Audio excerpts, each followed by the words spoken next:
Here is the complete audio script for the Mansa Musa story. Who is the richest person in history? If you check the news today, you will see names like Elon Musk, Jeff Bezos, or Bernard Arnault. We marvel at their fortunes. We talk about net worths in the hundreds of billions. We track their stock prices like it's a sport.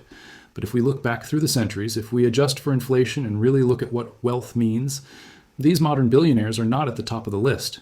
In fact, compared to the man we are talking about today, they are barely middle class.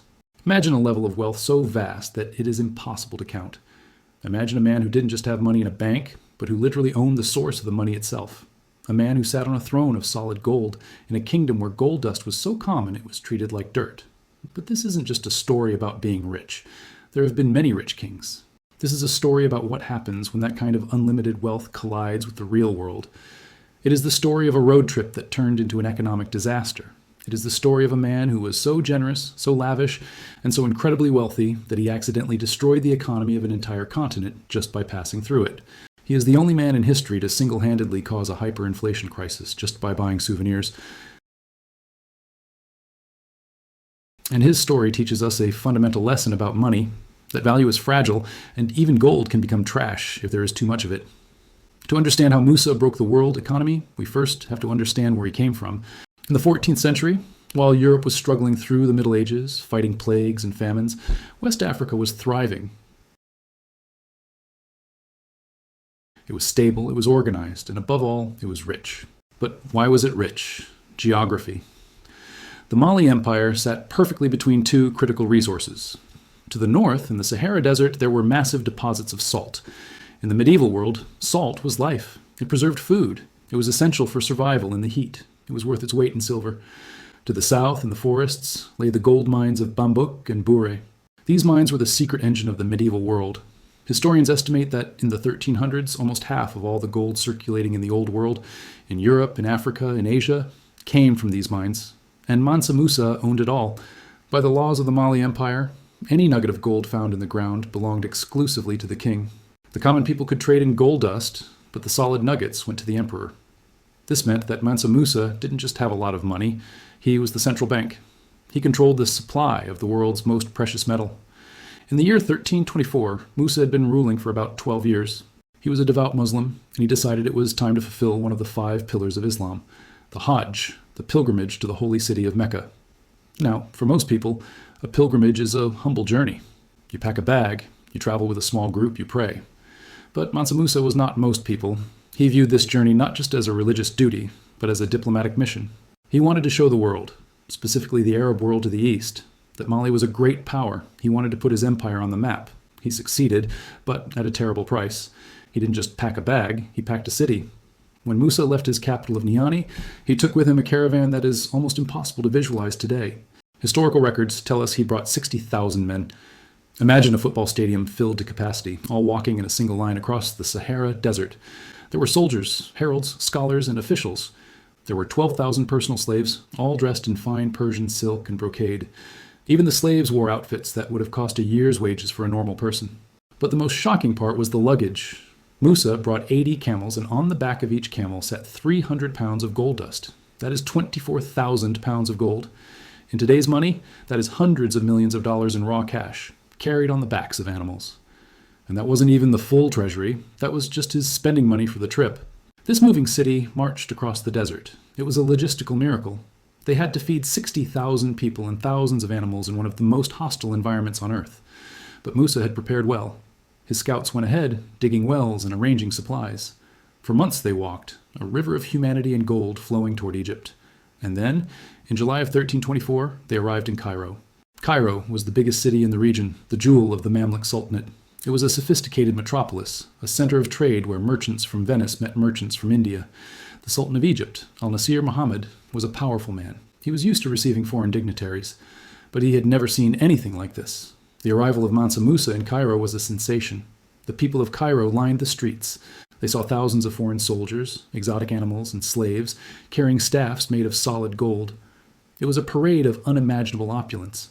But there was tension immediately. Musa was a king, an emperor in his own right. He did not see himself as inferior to the Sultan of Egypt.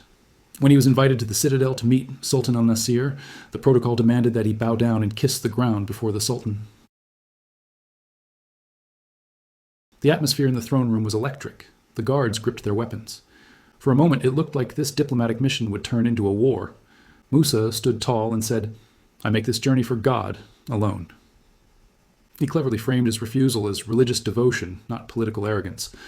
Finally, a compromise was reached. He bowed slightly, not to the Sultan, but to God. With the formalities out of the way, the real chaos began. Mansa Musa was generous, incredibly, dangerously generous. He gave gold to the Sultan. He gave gold to the officials. He gave gold to the poor. He handed out handfuls of gold dust to beggars on the street. But he didn't just give it away. He spent it. The merchants of Cairo, the shopkeepers, the jewelry makers, the textile sellers, thought they had won the lottery. Here was a man who didn't haggle. He bought everything. He bought Turkish slave girls. He bought Ethiopian singing girls. He bought rare fabrics from the East. He paid whatever price was asked. If a merchant said a robe cost 10 dinars, Musa gave him 20. The people of Cairo were ecstatic. Business was booming. Everyone was getting rich. Or at least they thought they were. This is where the story turns into an economics lesson. Musa had brought so much gold into Cairo and injected it so quickly into the economy that he broke the law of supply and demand. Gold, like anything else, is a commodity. Its value comes from its scarcity. If gold is rare, it is expensive. If gold is everywhere, it is cheap. Suddenly, every shopkeeper in Cairo had bags of gold. Every beggar had gold. The market was flooded. The value of the dinar, the gold currency of Egypt, plummeted. Because the money was worth less, prices skyrocketed. A loaf of bread that used to cost 1 copper coin now cost a silver coin. Clothing, food, rent, everything became 10 times more expensive. This is hyperinflation.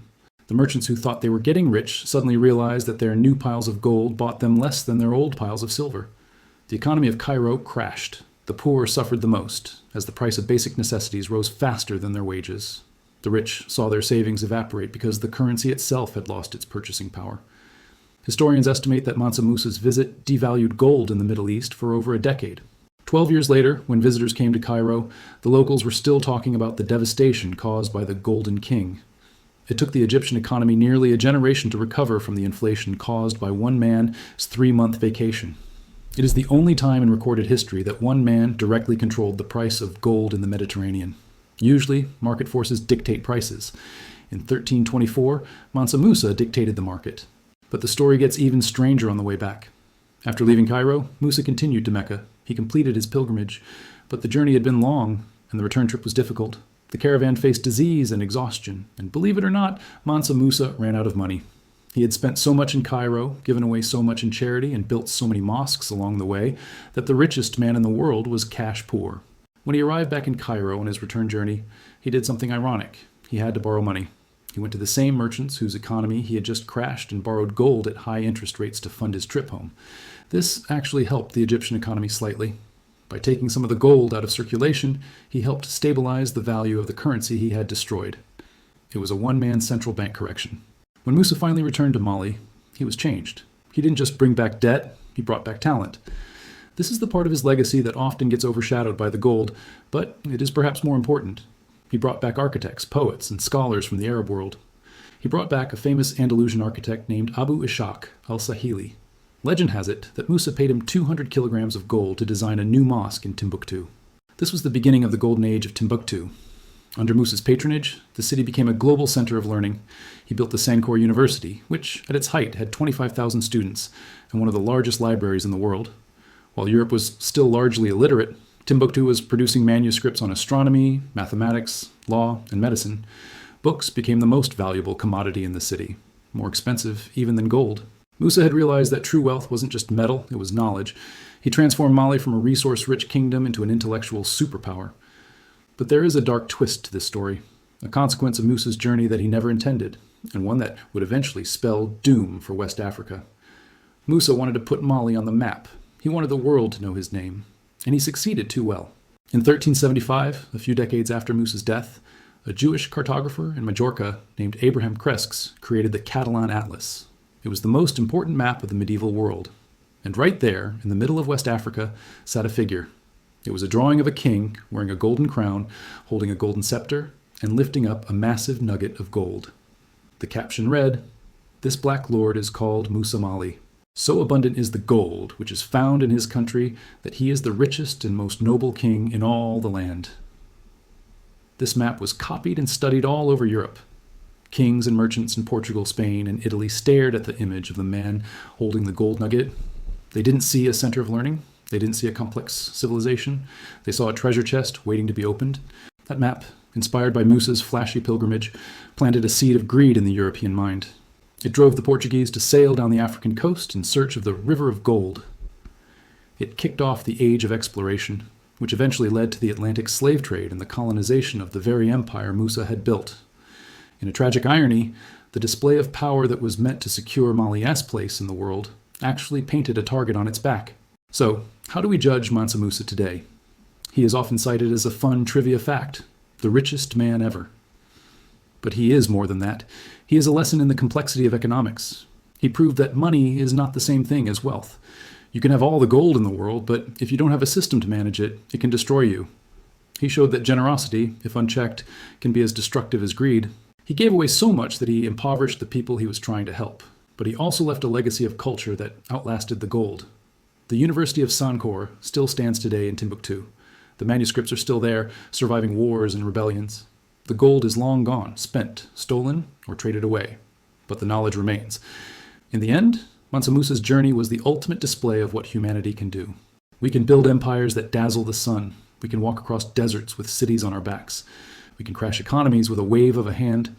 And we can leave behind maps that change the course of history for better and for worse. The next time you hear about a billionaire buying a social media company or flying a rocket to space, remember the Lion of Mali. Remember the man who spent so much money he changed the temperature of the global economy. And remember that the line between being the richest man in the world and being a man who has lost control is finer than a grain of gold dust.